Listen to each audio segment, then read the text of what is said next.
Bem-vindo ao Ju Simples, o canal que descomplica o direito para você entender seus direitos e deveres de forma clara e prática. Aqui, o juridiquês vira linguagem do dia a dia. Hoje o nosso papo é sobre a jornada de um processo judicial. Sabe aquela coisa que parece super complicada? A gente vai ver que tem uma lógica, um passo a passo. Como é que ele começa, como se desenvolve e, o mais importante, como chega numa decisão. Vamos desvendar isso juntos. Olha só o nosso mapa da mina de hoje. A gente começa com o pontapé inicial do processo. Depois, entra na parte da defesa, provas e argumentos. Na sequência, vamos entender o que é a famosa sentença e, claro, o direito de recorrer, porque nem sempre a história acaba ali. E para fechar, um guia bem rapidinho sobre as decisões e os recursos. Bora lá? Beleza, vamos começar do começo. Como é que um processo nasce? Pensa assim. Toda ação judicial tem um start, né? É aquele momento em que uma briga, uma discordância, deixa de ser só uma conversa e vira algo oficial levado para a justiça. É exatamente aqui que a engrenagem do judiciário começa a rodar e a gente define o campo de jogo para tudo que vai acontecer depois. E na prática, como funciona? Bom, o primeiro passo é a petição inicial. É o documento que o autor, ou seja, quem está começando a ação, usa para contar a sua história para o juiz. Depois disso, o normal é ter uma tentativa de conciliação, uma audiência para ver se as duas partes não chegam num acordo, sabe? Para resolver de forma amigável. Se não rolar acordo, aí o jogo continua. O réu é chamado para se defender oficialmente, e essa defesa tem nome: contestação. Ok, se a primeira parte foi tipo arrumar o tabuleiro, agora o jogo começa pra valer. A gente tá entrando no coração do processo. O autor já falou o lado dele, o réu já se defendeu. E agora? Agora é hora de provar quem tá certo. É a fase de botar as cartas na mesa, de buscar a verdade sobre o que aconteceu de fato.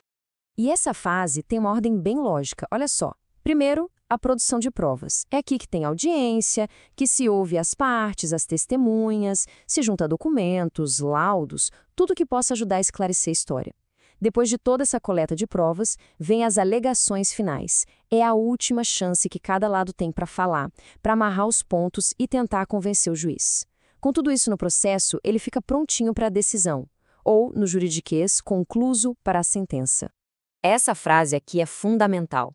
Ela resume um dos princípios mais importantes da justiça: o contraditório e a ampla defesa. O que isso quer dizer? Basicamente, que o jogo tem que ser justo. Se um lado fala A, o outro lado tem que saber disso e tem que ter a chance de responder, de se defender. Nada pode ser feito às escondidas. É isso que garante o equilíbrio.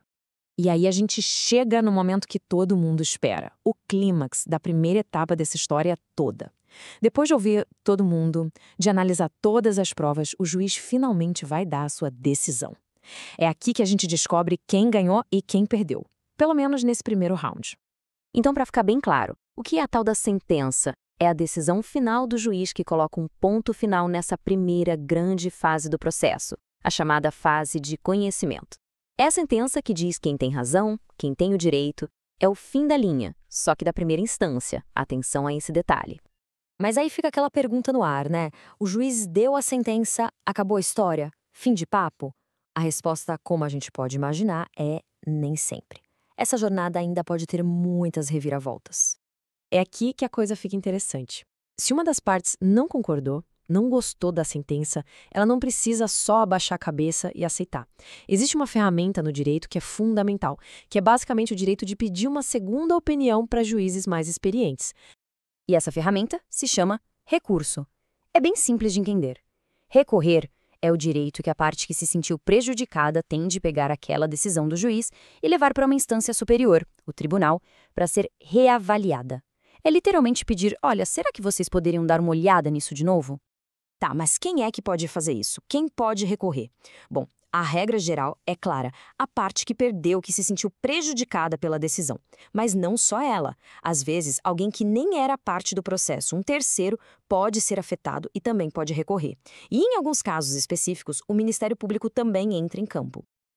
Agora, atenção aqui, porque isso é super importante. Nem toda decisão que o juiz dá no processo é uma sentença. Pensa bem, ao longo do caminho, ele toma várias pequenas decisões para fazer a coisa andar. E o pulo do gato é que para cada tipo de decisão existe um tipo de recurso diferente. Não dá para usar qualquer um. Essa tabela deixa tudo bem mastigadinho, olha só. A gente tem o despacho, que é só uma ordem para o processo caminhar, tipo, junte tal documento. Como não decide nada de fato, não tem do que recorrer. Aí tem a decisão interlocutória, que já é uma decisão importante no meio do processo, dessa sim cabe recurso. E claro, a sentença, a decisão final da primeira instância que a gente já viu, que também pode ser recorrida. E para ficar ainda mais fácil, aqui estão os casamentos mais comuns. Se o juiz deu uma decisão interlocutória, o recurso para atacar ela é o agravo de instrumento. Agora, se o que saiu foi uma sentença, o recurso principal é a apelação. Cada um na sua caixinha, com seu nome e sua função. E o tempo? A gente tem todo o tempo do mundo para fazer isso? Não. No processo civil, a regra geral é essa aqui, ó, 15 dias. 15 dias úteis, para ser exato. Esse é o prazo mais comum, tanto para quem vai recorrer, quanto para quem vai responder ao recurso do outro lado. É um número para guardar na cabeça. Então vamos amarrar tudo que a gente conversou até agora. Quais são os pontos principais para levar para casa? Primeiro, o processo não é uma bagunça. Ele tem etapas lógicas. Segundo, todo mundo tem o direito de se defender e de ser ouvido sempre. Terceiro, a sentença fecha a primeira fase, mas nem sempre é o fim do jogo.